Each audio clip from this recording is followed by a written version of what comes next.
Assalamualaikum warahmatullahi wabarakatuh. A'udzu billahi minasyaitonir rajim. Bismillahirrahmanirrahim. Innal hamdalillahi nahmaduhu wa nasta'inuhu wa nastahdihi wa nastaghfiruh. Wa na'udzu billahi min shururi anfusina wa min sayyiati a'malina. Man yahdihillahu fala mudilla lahu wa man yudlilhu fala hadiya lahu. Ashhadu an la ilaha illallah wahdahu la sharika lahu. وأشهد أن محمدا عبده ورسوله أما بعد فإن أصدق الحديث كتاب الله وخير الهدى هدى محمد صلى الله عليه وسلم وشر الأمور محدثاتها وكل محدثة بدعة وكل بدعة ضلالة وكل ضلالة في النار. Muslimin muslimat rahmati Allah, alhamdulillah kita meneruskan kajian perbahasan berkenaan dengan kitab Al-Kabair. Dan insyaAllah ini merupakan sesi yang terakhir kita sebelum Ramadan, dan kita akan berhenti rehat lebih kurang sebulan. Muslim muslimat rahmati Allah, alhamdulillah Ramadan akan tiba lebih kurang 4-5 hari lagi lebih kurang ya. Pada hari Khamis insyaAllah, pada hari Khamis. Saya itu terfikir kadang-kadang ada beberapa perkara yang bila kita memasuki Ramadan, ada perkara yang boleh kita sebut sebagai munkarat, perkara-perkara yang tidak berkenan di hati kita sebelum memasuki Ramadan. Ataupun ketika masuk Ramadan itu ada beberapa perkara yang mungkin sebaiknya kita elakkan. Di antara perkara yang saya sentuh sikit tentang Ramadan sebelum kita bincang kitab ini, mudah-mudahan itu menjadi satu teguran untuk saya dan juga muslim-muslimat yang datang mendengar dan juga yang mungkin menghadiri secara online. Di antara perkara yang mungkin tidak sepatutnya dibuat oleh kita adalah menyibukkan diri dengan perkara yang tidak sepatutnya, sehingga menyebabkan kita itu lari fokus pada bulan Ramadan. Fokus Ramadan itu selain daripada kita menahan diri dan juga menahan diri daripada lapar, makan dan minum serta perkara-perkara yang membatalkan puasa, sebenarnya Ramadan itu sendiri adalah bulan tarbiyah untuk kita mendidik jiwa kita. Dan jiwa itu tak lain tak bukan dididik hanyalah satu-satunya, melainkan hanyalah satu-satunya melalui jalan ibadah. Jadi terlalu banyak program sehingga menyebabkan kita itu tidak mungkin terlalu penat, sehingga kan kita mengabaikan qiyam pada waktu malam, tidak habis membaca Quran hatta walaupun khatam sekali, disebabkan terlalu sibuk. Itu merupakan perkara yang tidak sepatutnya berlaku. Juga kadang-kadang kita ini sebelum masuk ke Ramadan telah pun keluar banyak iklan. Iklan apa? Bukan iklan Ramadan, banyaknya iklan berkenaan dengan Syawal. Raya itu pakai baju ini, apa yang patut dimakan ketika berbuka dan sebagainya. Itu perkara-perkara yang melalaikan kita daripada fokus ketika bulan Ramadan. Jadi adalah beberapa perkara lain yang mungkin kita sebut pada sesi yang akan datang. Dan insyaAllah pada malam ini kita akan bermula pada bab yang ke-6, dosa besar yang ke-6, iaitu derhaka kepada kedua orang tua. Dan alhamdulillah kita telah pun membacakan ayat Quran berkenaan dengan perkara ini, suratul Isra ayat 23-24, juga beberapa potong hadis Nabi SAW dan juga riwayat daripada salafus salih, di antaranya sahabat dan juga tabi'in. InsyaAllah pada malam ini kita akan bermula pada muka surat yang ke-76. Muka surat yang ke-76. Seperti mana yang kita nyatakan pada sesi-sesi yang lepas, ada 7 perkara yang Nabi SAW sebutkan minal mubiqat, perkara yang bila manusia itu lakukan, maka dia punya pahala yang selama ini dia kerjakan itu musnah. Di antaranya adalah syirik kepada Allah Ta'ala, dan termasuk adalah melakukan derhaka kepada kedua orang tua. Baik, pada muka surat 76, dari Bikar bin Abdul Aziz bin Abi Bakrah, bahawa bapaku telah meriwayatkan kepada kami dari Abu Bakrah secara marfu'. Secara marfu' maksudnya, bila disebutkan secara marfu', ia disandarkan kepada Nabi SAW. Jadi ini merupakan sebahagian daripada perkataan Nabi. Kullu dhunubi yuakhirullahu minha ma syaa ila yaumil qiyamah illa uququl walidain. fa innahu yu'ajjilu li sahibihi. Nabi SAW bersabda, kullu dhunubi, semua dosa, yuakhirallahu minha, Allah Subhanahu wa taala akan berikan penangguhan. Penangguhan apa? Penangguhan balasan. Maksudnya bila seseorang itu buat satu dosa ataupun perkara yang Allah Subhanahu wa taala tidak sukai, maka kesemuanya itu Allah Taala berikan peluang untuk satu orang itu bertaubat, dan juga berikan dia peluang balasannya kalau dia tak sempat bertaubat itu di akhirat. Masya'a, sekehendak Allah Subhanahu wa taala, ila yaumil qiyamah. Maksudnya balasan dosa itu, kalaulah manusia itu tidak sempat bertaubat, kalau Allah Taala nak, Allah Taala akan balas pada hari kiamat. Kalau Allah Taala nak balas dekat dunia, boleh. Illa, melainkan satu perkara. Sebenarnya dalam riwayat lain disebutkan dua lagi perkara selain daripada uququl walidain, iaitu al-bugha, memberontak kepada pemimpin, juga memutuskan silaturahim. Dalam riwayat lain disebutkan dua perkara lagi yang Allah Subhanahu wa taala tidak menangguhkan hukumannya, melainkan Allah Taala akan berikan secara langsung ketika mana si fulan itu masih hidup, iaitu al-bugha, menderhaka kepada pemimpin, dan juga memutuskan silaturahim. Cuma dalam riwayat ini Al-Imam Az-Zahabi bawa satu lafaz sahaja, riwayat mempunyai satu lafaz sahaja, illa uququl walidain, melainkan dia itu derhaka kepada orang tuanya. Maksudnya ini merupakan salah satu daripada tiga riwayat yang kita jumpai yang Allah Ta'ala akan bayar tunai bila dia dilakukan di muka bumi lagi, masa dia masih hidup. Itu sebab kadang-kadang kita sebutkan pada sesi yang lepas, ada orang tua kata jangan keluar malam, nanti jatuh longkang. Si anak keluar malam betul-betul jatuh longkang. Jangan panjat pokok kelapa, nanti jatuh patah kaki. Si anak buat perkara yang mak dia kata jangan buat, dia pergi panjat pokok, betul jatuh dan patah kaki. Ini bersamaan dengan riwayat Al-Imam Az-Zahabi bawakan, fa innahu yu'ajjilu li sahibihi, kerana derhaka kepada orang tua, fa innahu, kerana dosanya itu, yu'ajjilu li sahibi, akan disegerakan kepada pelakunya. Muslim-muslimat dirahmati Allah sekalian, ada banyak perkara yang sebahagian para ulama sebutkan dia merupakan bibit-bibit ataupun termasuk sebahagian daripada derhaka kepada orang tua. Okay. Suka untuk saya sebutkan pada malam ini 5 perkara yang sebahagian para ulama kata ia termasuk kederhakaan kepada orang tua.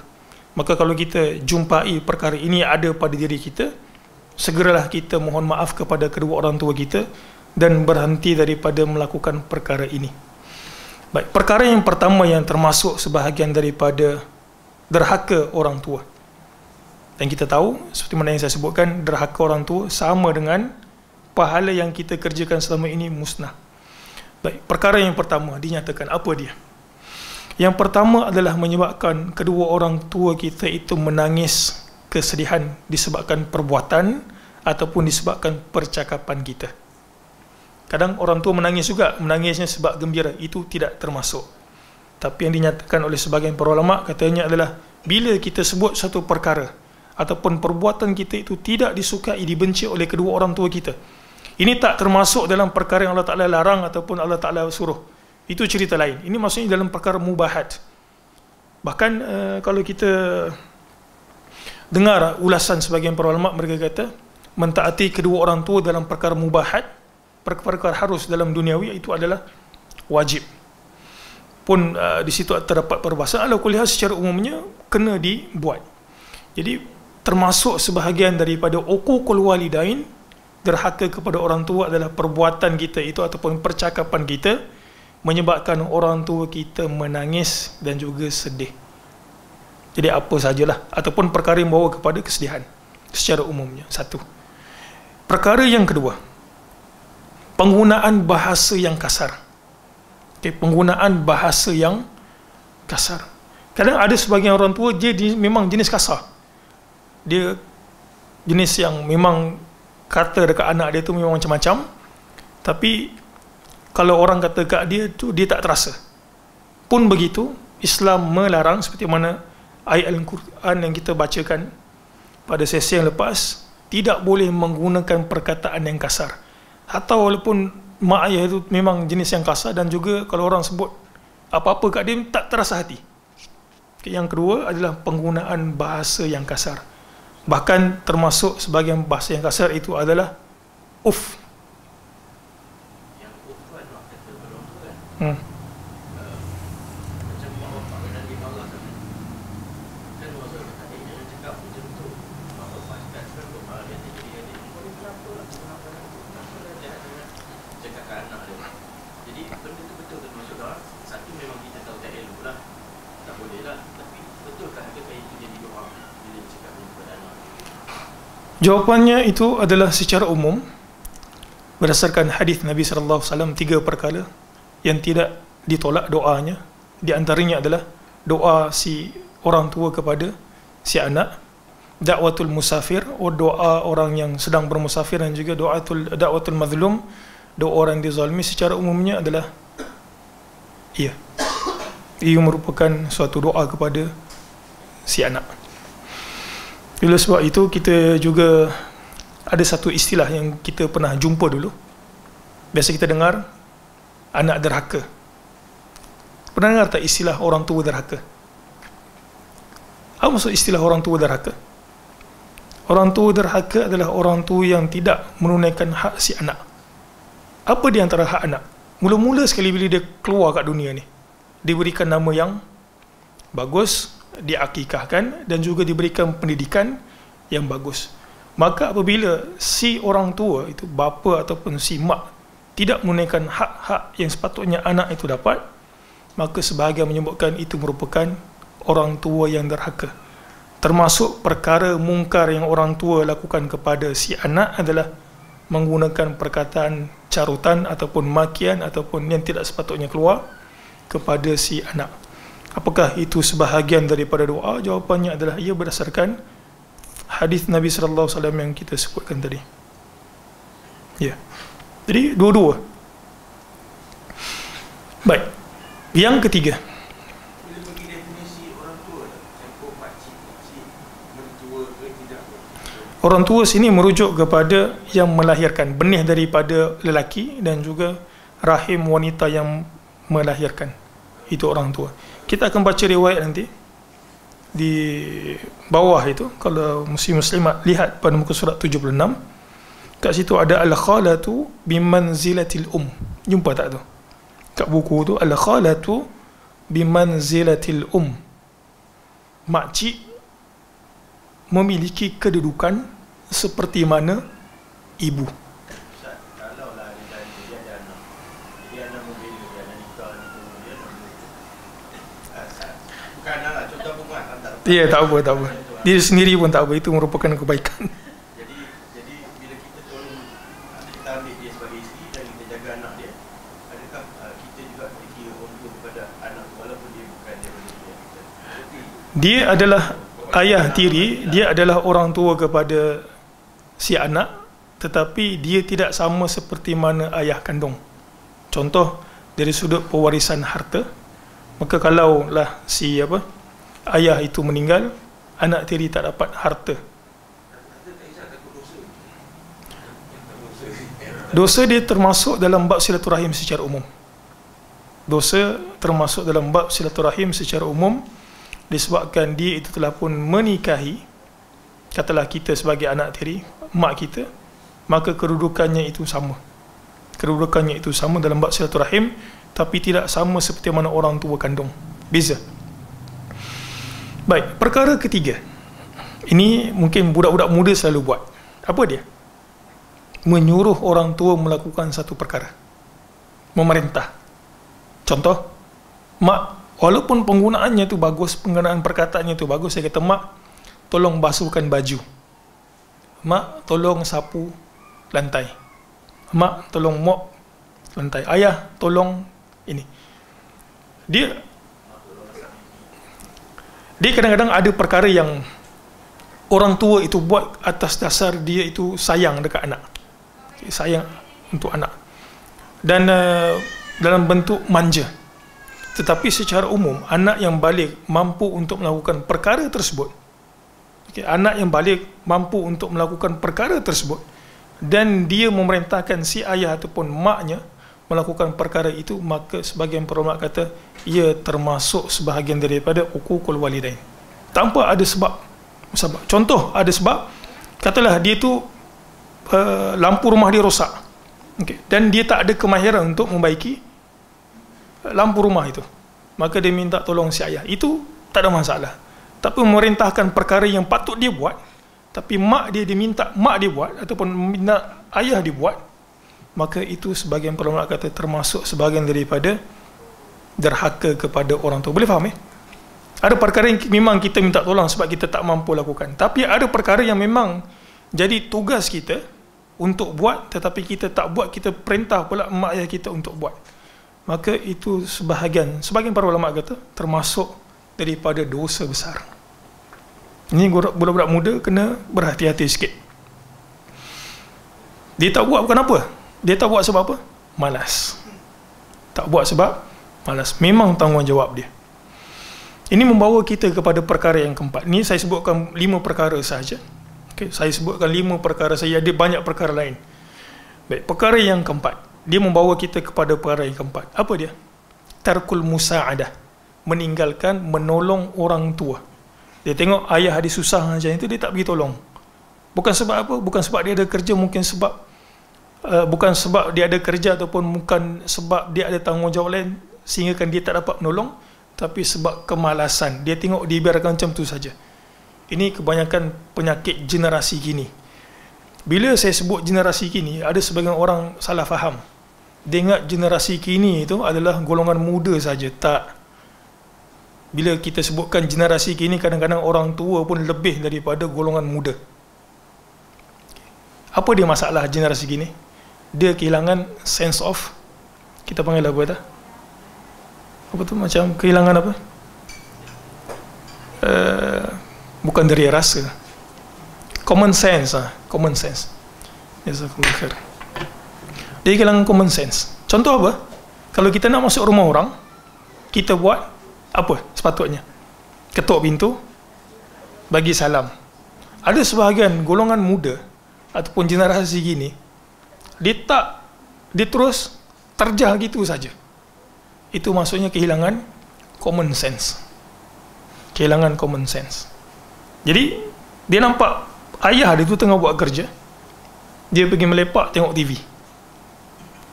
Itu tengok macam tu je kan. Ayah dia penat gitu, perlu-perlu dia buat dia aja. Kehilangan common sense. Maka yang keempat ini adalah tarkul musa'adah, meninggalkan untuk membantu. Baik, perkara yang kelima.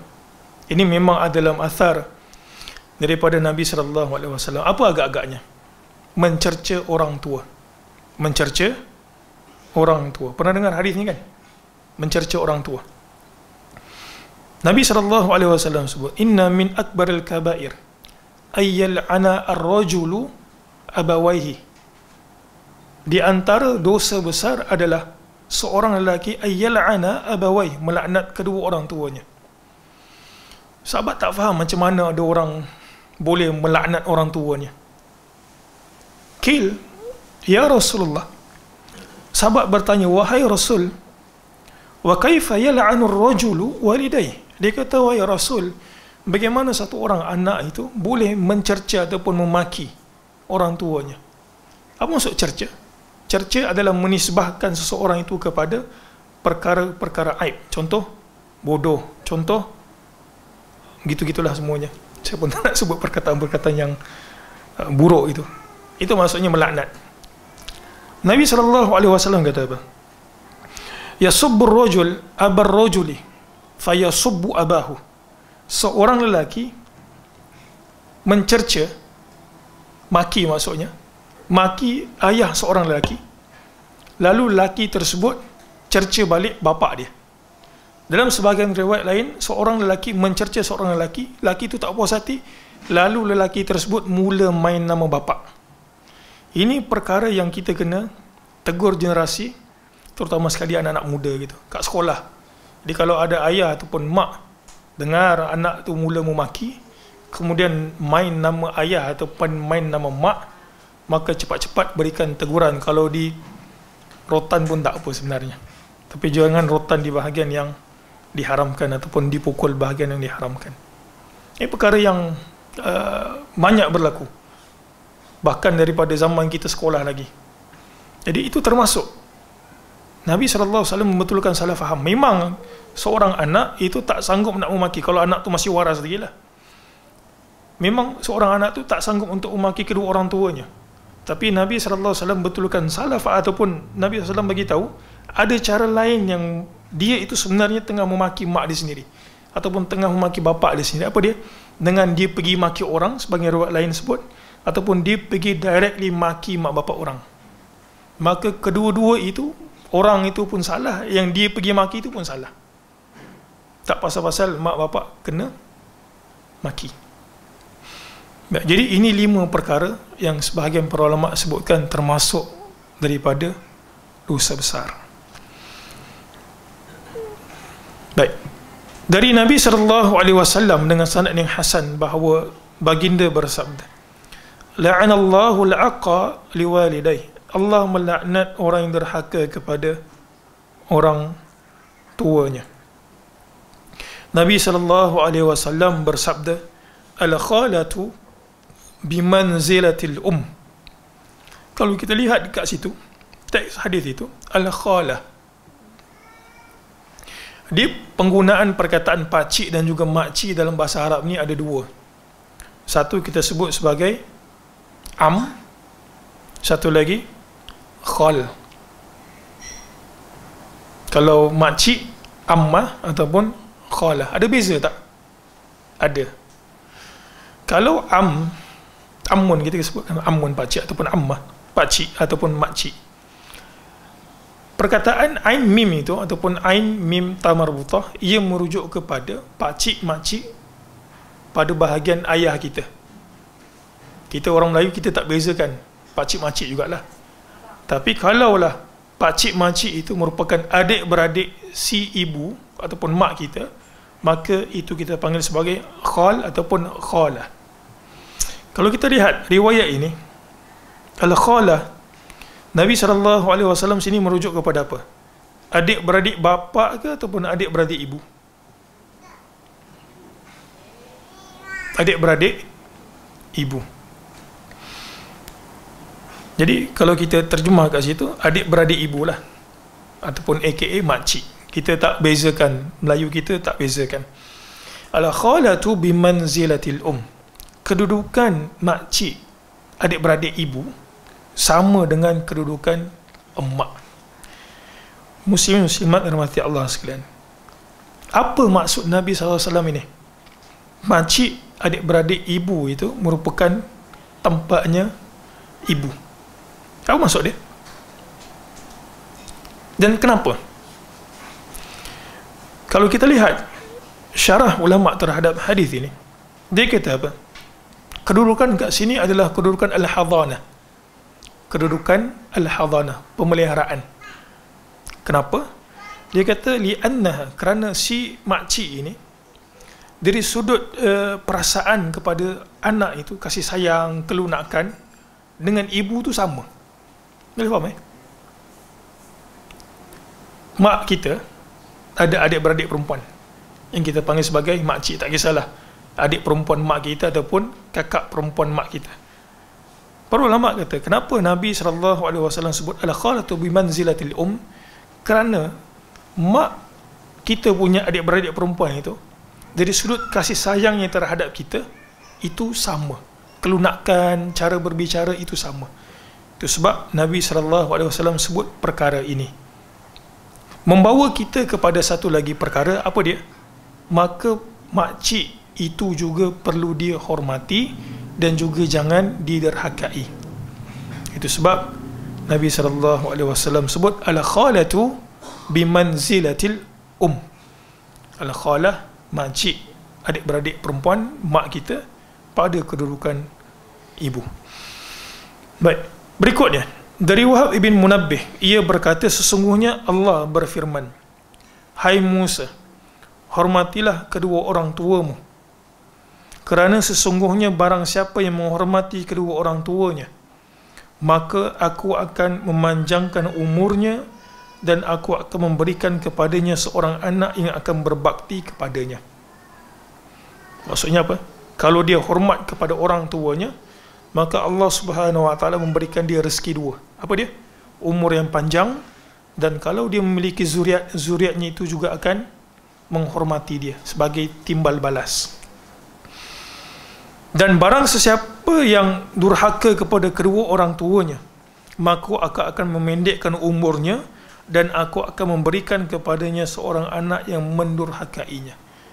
Dan kalaulah seorang itu durhaka kepada orang tuanya, maka Allah juga akan berikan dia balasan dua. Apa dia? Umurnya pendek, juga dalam masa yang sama, kalau dia ada anak, anak tu akan copy paste perangai dia terhadap dia dengan orang tua dia. Muslimin-muslimat rahmati Allah sekalian, dalam riwayat yang lain, siapa yang nak dipanjangkan umurnya dan dimurahkan rezekinya, Nabi SAW kata apa?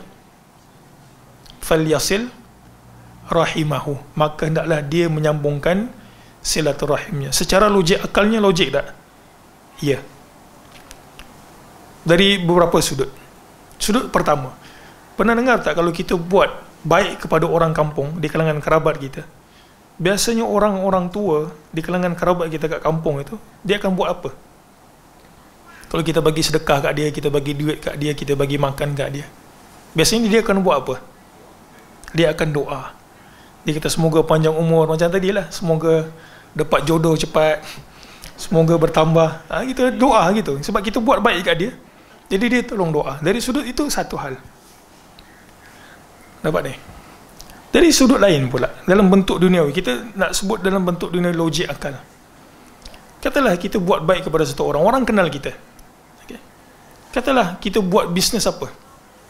Bisnes makanan gitu kan. Kita buat bisnes makanan. Jadi orang kenal kita, kita selalu buat baik dekat kaum kerabat kita. Esok-esok katalah dia nak buat kenduri. Anak dia kahwin, mungkin anak pakcik kita kahwin. Agak-agak dia panggil siapa? Dia akan panggil kita.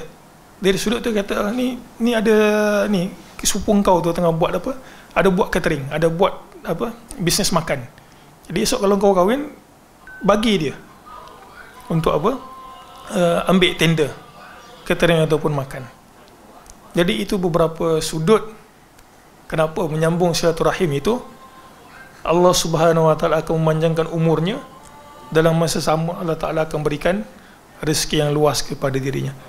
Dan ketahuilah bahawa silaturahim yang paling utama sekali manusia ini buat adalah silaturahim kepada kedua orang tuanya. Jadi dia menyokong seperti mana yang kita bacakan ini. Baik, berikutnya muka surat 77. Ka'ab berkata, demi zat yang jiwaku berada di tangannya, sesungguhnya Allah akan mempercepatkan kematian seorang hamba apabila ia mendurhakai kedua orang tuanya, agar ia segera menerima azabnya. Ini perkataan Ka'ab. Sesungguhnya Allah akan memperpanjang umur seorang hamba apabila ia berbuat baik kepada kedua orang tuanya, agar bakti dan kebaikannya bertambah. Abu Bakar ibn Abu Maryam berkata, saya pernah membaca kitab Taurat, barang siapa yang memukul bapaknya hendaklah dibunuh. Maksudnya pukul saja bapak dia tak mati. Abu Bakar ibn Abi Maryam kata apa? Aku pernah membaca dalam Taurat itu sendiri, kalau dia pernah naik tangan kepada orang tuanya, maka sebagai hukuman timbal balas, bukan qisas tetapi hukum bunuh. Wahab berkata bahawa dalam kitab Taurat tercantum barang siapa yang memukul orang tuanya, maka hukumnya adalah rejam. Maka dia itu akan dibunuh melalui cara rejam. Alhamdulillah. Baik, syarah Syekh Utsaimin rahimahullahu berkata, al-uquq, durhaka, diambil daripada perkataan al-aqqa, artinya putus. Di antara kata ini digunakan untuk akikah. Kenapa? Kerana kita memutuskan halkum dan juga mari kambing itu, iaitu menyembelih haiwan kambing pada hari ke-7 dari kelahiran seorang bayi disebut akikah kerana urat leher haiwan tersebut putus. Durhaka kepada kedua orang tua termasuk di antara jajaran dosa besar. Yang paling besar kerana ancaman yang telah dijelaskan di dalam Al-Quran maupun As-Sunnah seperti mana yang telah pun kita bahaskan. Muka surat 78. Allah memerintahkan kita untuk berbuat baik kepada kedua orang tua.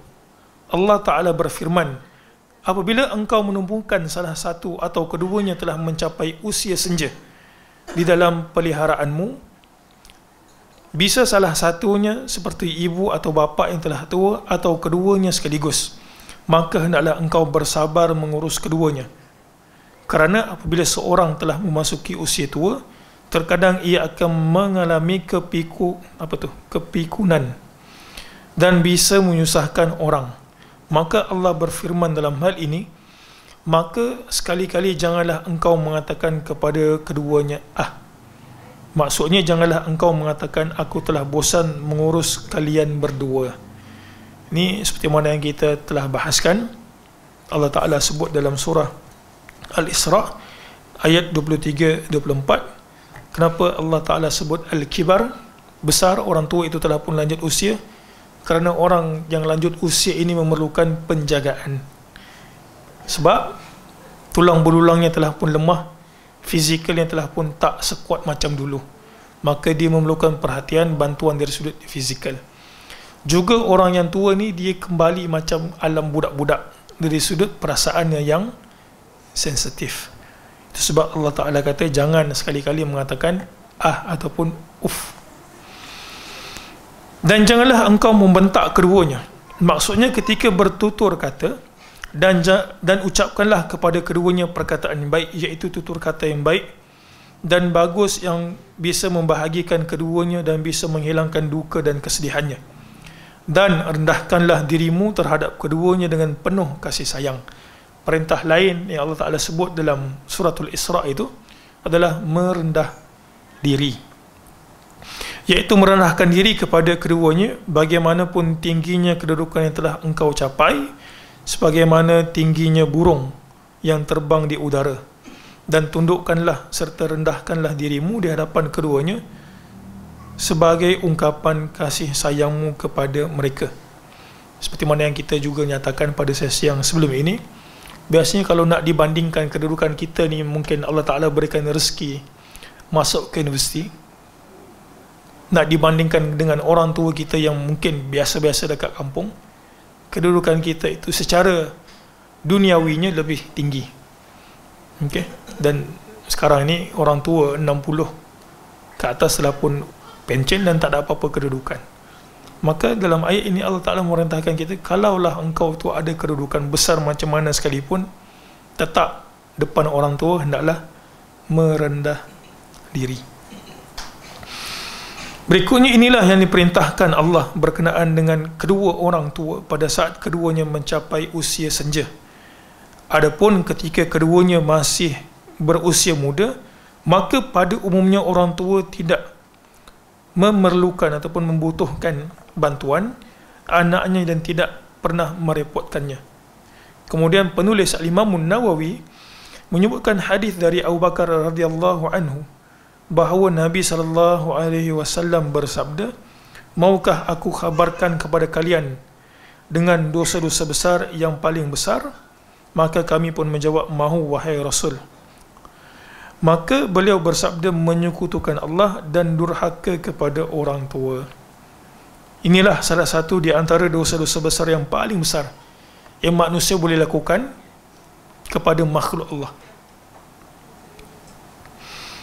Menyekutukan Allah merupakan dosa besar terhadap hak Allah, sedangkan durhaka kepada orang tua merupakan dosa besar terhadap hak orang yang paling berhak di antara manusia dalam hal perwalian dan pemeliharaan, iaitu kedua orang tua. Jadi mudah-mudahan Allah Subhanahu Wa Taala memberikan kita petunjuk dan juga taufik untuk menghormati kedua orang tua kita dan juga menjauhkan kita daripada sikap yang tidak bagus terhadap kedua orang tua kita. So, kadang-kadang kita pun terlepas pandang, penat, kadang kita juga beremosi di tempat kerja. Jadi muamalat kita itu kadang-kadang ada satu hari ataupun beberapa keadaan tak bagus. Jadi kalaulah kita ada buat satu perbuatan yang mengguris hati orang tua kita, maka jangan tunggu hari raya. Itu cuma kita sebut apa tu, stereotip apa. Itu cuma simbolik yang mungkin popular dalam filem. Jangan tunggu hari raya minta maaf, segera minta maaf cepat. Kita juga tak tahu bila orang tua kita meninggal dunia, ataupun lebih teruk lagi kita meninggal dunia sebelum sempat minta maaf. Tapi salam dia, kalau seorang anak dia perlu jaga mak ayah dia lah kan. Tapi mak ayah tu ada buat kemungkaran, ada buat dosa yang sebenarnya besar atau kecil tapi secara berterusan. Si anak pun nasihat mak ayah dia, tapi mak ayah dia tetap keras. Adakah boleh anak tu dia berkeras sedikit ataupun protes ke cara-cara lain yang selain daripada berlembut untuk tegur mak ayah? Baik, di sini ada dua perkara. Okey, ikhwah kita ni tanya bagaimana kalau orang tua itu melakukan kemungkaran, kemaksiatan lah, kemaksiatan, boleh tak si anak itu menggunakan pendekatan yang sedikit keras? Di sini ada dua. Satu, hak Allah Ta'ala termasuk dalam bentuk dakwah, dan juga dalam masa yang sama ada hak orang tua terhadap kita. Kedua-dua itu tidak menafikan antara satu sama lain. Dakwah ini muslimat, dia tak ada hitam putih. Dakwah tidak ada hitam putih, dan dia tidak ada masa yang bila kita buat benda tersebut terus tercapai. Dia tak ada macam gitu. Juga berlaku kepada Abu Hurairah. Apa yang berlaku kepada Abu Hurairah dengan mak dia? Mak Abu Hurairah asalnya tidak Islam. Abu Hurairah menangis itu sebab mak dia cerca Nabi SAW, tak mau beragama Islam. Akhirnya dia minta Nabi SAW untuk mendoakan mak dia. Jadi dakwah itu dia tak ada hitam putih. Dakwah kepada orang lain tidak sama seperti dakwah dengan orang tua. Kenapa? Kenapa agak-agak dakwah kita kepada orang lain, katalah saya dakwah dengan muslim-muslimat, tak sama macam saya dakwah dengan mak ayah saya. Apa beza dia? Satu, sebab dia tu mak ayah. Mak ayah berikan arahan kepada si anak dan dia tidak timbal balas. Maksudnya apa? Mak ayah boleh berikan arahan kepada kita, tapi kita tak boleh berikan arahan kepada mak ayah kita. Mak buat itu, mak buat ni. Tak ada gitu. Okay. Yang kedua, apa yang susahnya dakwah kepada orang tua? Sebab mak ayah kita ni tahu kelemahan kita sejak daripada kita kecil. Dia kata, engkau ni dulu derhaka, engkau ni dulu buat macam-macam PL kat sekolah. Jadi dia agak sukar. Okay. Itu sebab kadang-kadang mak ayah itu agak tak mendengar kata-kata si anak. Apakah perlu kita menggunakan pendekatan keras? Sebaiknya adalah tidak. Kita boleh gunakan orang lain untuk memberikan teguran kepada mak ayah kita. Kita juga boleh menggunakan pendekatan akhlak yang bagus kepada mak ayah kita. Mudah-mudahan dia lembut hati. Apakah kita termasuk berdosa kalau mak ayah kita melakukan kemungkaran? Jawapannya adalah tidak. Asalkan dakwah itu telah pun sampai kepada mereka, kita beritahu, mak ayah benda ni tak betul, mak ayah benda ni salah, sampai kepada mereka yang dia tahu kita tak setuju dengan perbuatan tersebut, maka mudah-mudahan kita terlepas daripada dosa tidak melakukan dakwah kepada mak ayah kita. Okay. Adapun mak kita sama ada dia itu, mak ayah kita sama ada dia itu muslim tak muslim, melakukan kemungkaran ataupun tidak, kita tetap kena berbakti kepada orang tua kita. Sampai bila? Siapa mati? Sampai kita mati. Benda tu tak hilang. Wallahu a'lam. Ya, rahmukallah.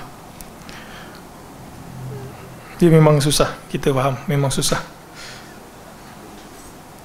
Itu sebab beruntung siapa yang mak ayah itu mau mendengar nasihat dan juga mau mendatang kuliah ataupun pengajian. Baik, dosa besar yang ketujuh. Ini merupakan satu-satunya dosa yang Allah Ta'ala sebut dalam surah Al-Baqarah Apa dia? Ustaz, Ya. saya tanya secara umum lah, berdasarkan kita tadi. Bila kita ni belajar sunnah kan, kadang-kadang ada benda yang sunnah kita ajar, okay, betul lah, betul. Ada pula family suruh kita buat bid'ah, ataupun family suruh kita cukup jaga, ataupun family macam-macam benda yang mukhalafah dengan sunnah dengan apa yang kita belajar. Jadi kadang-kadang kita cuba menolak dengan akhlak sadar baik-baik, tapi kita bimbang mak ayah kita atau orang tua kita mungkin hati, adakah kita derhaka disebabkan itu? Baik. Mak ayah kita memerintahkan kita untuk buat, Masya Allah, inna ankaral aswati la sautul hamir. Allah Ta'ala sebut apa? Sesungguhnya seburuk-buruk suara adalah suara keledai. Baik, mak ayah kita memerintahkan kita untuk melakukan perkara mungkar. Dalam konteks ini adalah satu benda yang menyelisihi sunnah dan dia terasa hati. Apakah benda tersebut termasuk dalam kederhakaan? Jawapannya adalah tidak. Jawapannya adalah tidak. Kenapa? Kerana itu merupakan perkara mungkar dan terasa hati disebabkan kita tidak menuruti kata-katanya, itu merupakan perkara biasa. Okey. Perkara biasa yang kita itu berada dalam ketaatan Allah. Dia terasa hati ketika mana kita berada dalam ketaatan Allah, itu tidak diambil kira. Katalah kalau dia suruh kahwin dengan satu orang, ini suka bab kahwin kan, kita bagilah contoh kahwin. Kita tahu bahawa muslimat itu memang cantik rupanya. Semua orang suka cantik kan. Ada sini yang tak suka cantik. Semua orang suka cantik. Daripada mata jatuh ke hati. Biasanya cantik ni kat mana? Kat muka lah kan. Tak ada orang saya tengok kuku awak ni, saya tertarik lah. Cantik kuku awak. Saya pun jatuh hati disebabkan kuku awak yang cantik. Dia tak ada muka lah kan.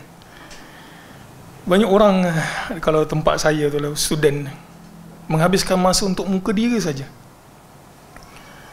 Dia punya bedak tu Masya Allah, boleh buat tayamum. Kalau kita tepuk kat muka dia, kita tepuk kat muka kita, boleh melekat dia tu. Muka yang cantik menyebabkan orang tertarik hati. Tapi untuk orang kekal dalam berumah tangga, dia memerlukan akhlak yang mulia. Orang tertarik hati disebabkan muka yang cantik, tetapi untuk orang kekal bersama kita, hanya agama dan juga akhlak yang mulia. Jadi perbaikilah akhlak dan juga agama kita. Baik, katalah ada satu orang, mak ayah kita suruh kita kahwin dengan satu orang, cantik di matanya. Mata yang kita kata cantik dan kita tengok pun cantik. Tapi kita tahu akhlaknya akhlak yang mungkar. Tak bertudung, tak sopan, suka mencarut. Kita tak nak kahwin. Saya kata ayah, saya kata pula. Orang tu kata, saya kata ayah, tak suka. Kenapa? Kita pun sebut perkara mungkar. Kemudian dia terasa hati. Apakah itu termasuk sebahagian daripada dosa? Jawapannya adalah tidak. Ketaatan kita kepada Allah Ta'ala yang menyebabkan mak ayah kita tu terasa hati, tidak dianggap sebagai derhaka. Gitu dia punya kaedah, kalau kita boleh sebutkan secara umum. Ni sempat lagi kan ni nak masuk bab riba ni sebelum Ramadan. Sempat ni kita beri mukadimah sikit lah. Baik, okey. Ada lagi? Baik, riba. Riba ni satu-satunya dosa yang Allah Ta'ala isytihar perang dalam Al-Quran. Tak ada dosa seumpama riba. Dari sudut itulah. Dan dia merupakan salah satu daripada 7 yang membinasakan. 7 yang membinasakan. Maksudnya kalau dia terlibat dengan riba, maka pahalanya itu hancur lebur. Dalam Islam, kita memang Allah Ta'ala balas satu kebaikan ataupun satu amal soleh 10 kebaikan sepaling kurangnya. Tapi jangan dilupa, ada perkara yang dalam Islam kita buat satu saja, dia memusnahkan yang banyak. Di antaranya adalah riba. Riba ini dari segi bahasa bermaksud az-ziyadah, bermaksud tambahan. Tambahan daripada harta yang ataupun kita sebut ra'sul mal. Ra'sul mal ni dalam bahasa Melayunya modal. Kita modal, kita bagi dekat satu orang, yang secara umum kita bagi dekat orang, kemudian modal itu datang kepada kita beserta dengan tambahan. Dia bukan bab jual beli. Baik, Allah Ta'ala berfirman, Ya ayyuhallazina amanu ittaqullaha wa dharu ma baqiya minar riba in kuntum mu'minin fa in lam taf'alu fa'dhanu biharbin minallahi wa rasulih. Wahai orang-orang yang beriman, bertakwalah kepada Allah dan tinggalkanlah sisa riba. Maksudnya kalaulah seseorang itu terlibat dengan riba, okay, maka yang dah lepas itu lepas, maka jangan diteruskan lagi transaksi riba. Jika kamu beriman, fa in lam taf'alu, sekiranya kamu enggan, fa in lam taf'alu kat sini maksudnya tak buat seperti mana yang Allah Ta'ala perintahkan, fa'adhanu biharbin minallahi wa rasulih, maka i'dhanu, isytiharkan kepada mereka perang terhadap Allah dan juga Rasulnya. Mustahil, 1000 kali mustahil satu orang makhluk itu boleh menang berperang dengan Allah Ta'ala, sedangkan batang tubuh kita ini pun milik Allah, apatah lagi kita nak berperang dengan Allah Azza wa Jalla. Muslim-muslimat rahmati Allah sekalian, dalam bab muamalat ada 5 perkara yang kita tidak boleh terlibat. Maksudnya transaksi kita ni dalam seharian, dalam bab jual beli ataupun membaikkan harta, maka ada 5 perkara yang kita tidak boleh buat ataupun mengandungi unsur yang 5 ini. 1, riba. Mana-mana transaksi mengandungi riba, hukumnya adalah haram. Yang kedua adalah gharar. Tahu kan maksud gharar? Gharar maksudnya satu benda yang tidak jelas. Gharar samar. Macam mana boleh dapat, macam mana dia boleh untung. Gharar. Yang ketiga ada unsur al-maisir, iaitu judi. Bersukan boleh, tapi kalau ada unsur judi, maka transaksi itu telah pun menjadi haram. 3, judi. Yang keempat, adanya unsur penipuan dan juga khianat. Ikan atas tu fresh, kemudian dia kata minta sekilo, dia pun celup daripada bawah bagi kepada pelanggan, maka benda tersebut transaksinya adalah haram. Yang kelima adalah jual beli barang itu sendiri secara ainnya adalah haram. Contoh, arak haram, memang zat itu tak boleh didagangkan. Khinzir, memang zat benda tu tidak boleh didagangkan. Okay. Itu 5 perkara yang tidak boleh ada dalam kita punya muamalat ataupun transaksi membabitkan harta. Baik, sebagai penutup, mungkin tak sempat nak diuraikan di bawah ini. Sebagai penutup, riba ini ada berapa kategori? Mungkin ada yang tahu, mungkin ada yang tak tahu. Kalau yang tahu, kita muhasabah ataupun refresh sama-sama. Riba tu ada berapa kategori? Riba ada 2 kategori. Okay. Transaksi membabitkan duit ini yang ada unsur riba boleh jadi dalam bentuk jual beli ataupun kita sebut sebagai al-buyu', ataupun boleh dalam kita sebut apa lagi satu? Al-buyu', satu lagi ad-duyun, hutang. Al-buyu' jual beli, satu lagi ad-duyun, hutang piutang. Baik, dalam al-buyu' ini dia ada beberapa penamaan. Okay, mungkin ada yang menggunakan istilah yang berbeza, tetapi saya sebutkan kat sini secara mungkin kalau kita buat carian di internet, berapa fatwa mereka berikan penamaan bagi setiap transaksi riba ini. Baik, kita pergi kepada buyu'. Buyu' ini adalah transaksi riba yang berlaku pada jual beli. Okay. Satu adalah riba al-fadl. Riba al-fadl. Al-fadl. Lebihan. Contoh membabitkan item ribawi. Emas. Emas ada dia punya tu kan apa? 999, 916 tu kan. Maka kalau kita nak tukar dengan satu orang, kualiti ataupun kualitinya tu tidak terpakai. Kurma dengan kurma, basmati dengan bukan basmati, beras, kurma. Kita nak tukar mesti nilainya sama, sekilo. Dapat ni? Kalau berlaku dia kata saya punya ni basmati, awak punya bukan basmati, maka awak tukar setengah kilo awak bagi saya 1 kilo, saya bagi awak basmati setengah kilo. Riba tak riba? Jawapannya adalah riba. Kualiti tidak terpakai. As long as benda tu sama, garam, gula perang dengan gula apa. Saya punya ni gula perang, kurang sikit dia punya. Kalau minum kencing manisnya kurang sikit. Awak punya gula putih, maka kita tukar.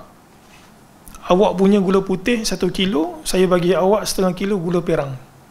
Boleh tak boleh? Jawapannya adalah tak boleh. Mesti sama. Itu al-fadl. Kemudian kita ada pula an-nasi'ah.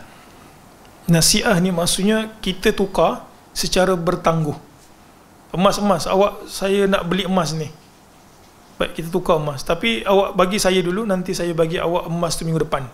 Boleh tak boleh? Jawapannya adalah tak boleh. Itu al-buyu'. Transaksi. Jual beli. Baik, yang kedua adalah ad-duyun. Membabitkan hutang. Ini yang mungkin kita maklum. Hutang. Ada pakai tak kad kredit? Kad kredit yang Islamik tak Islamik? Baik, kita perincikan sikit. Ini penutup untuk malam ini. Ad-duyun, membabitkan hutang piutang, kita ada riba al-qard. Riba al-qard. Contoh, saya bagi pinjam awak RM1,000, awak bagi saya RM1,500. Itu al-qard, maka 500 itu adalah riba. Ataupun awak bagi saya bagi awak RM1,000, awak bagi saya semula RM1,000. Tapi kalau awak lambat bayar, awak bayar pada bulan depan, awak janji ujung bulan. Tapi kalau masuk bulan, sekarang bulan berapa? Bulan 3. Kalau masuk bulan 4, maka awak kena bagi balik RM1,500. Sebahagian menyebutkan transaksi riba ini namanya adalah riba al-jahiliyah. Terlambat bayar hutang, maka amount itu bertambah, macam kad kredit kan. Kalau lunas pada waktunya, tak ada apa-apa denda. Tapi kalaulah bertangguh, maka dendanya RM1 atau walaupun 1 sen. 1 sen itu tetap dianggap sebagai riba. Wallahu a'lam. Kalau kita pinjam buku kat perpustakaan,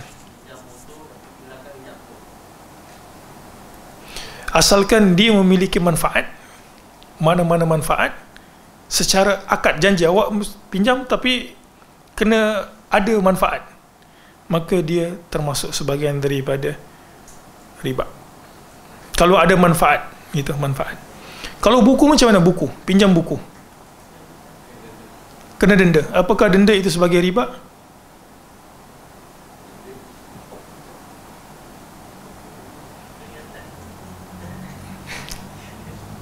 Pinjam buku kat library kan, kita bagi pula, kita pinjam, terlambat bayar, terlambat pulang, kena denda 20 sen. Apakah 20 sen itu riba? Kita pun bergaduh dengan pakcik library tu, kata ini riba ni. Awak tahu tak, awak bagi awak punya anak, semua anak pinak awak makan benda yang haram. Jawapannya adalah tidak. Kenapa? Sebab buku tu bukan dalam bentuk harta yang dihutangkan. Buku bukan hutang. Dan library bukanlah institusi kewangan. Dia tak bagi pinjam duit, dia bagi pinjam buku. Denda tu kenapa? Denda itu adalah untuk memberikan iqab, pengajaran. Disebabkan apa?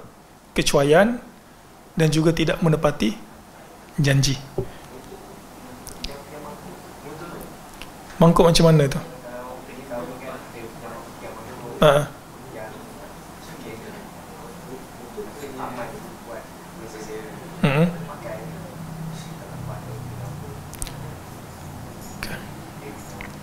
Dia mana-mana pinjaman yang kita bagi, mana pinjaman yang kita bagi yang memiliki manfaat, yang kita kata awak mesti bagi manfaat ni kat saya kalau awak pulang balik semula, maka manfaat itu tak kisahlah apa. Saya bagi awak RM1,000, tapi kena ada manfaat. Dia kata, oh kalau bagi duit riba, tak apalah awak bagi saya hadiah, awak bagi saya cincin. Cincin itu riba tak riba? Cincin itu riba. Sewa cerita lain. Ini hutang. Jadi kita ada al-buyu', kita ada ad-duyun. Baik, subhanakallahumma bihamdik asyhadu an la ilaha illa anta astaghfiruka wa atubu ilaik. InsyaAllah kita akan sambung selepas Ramadan.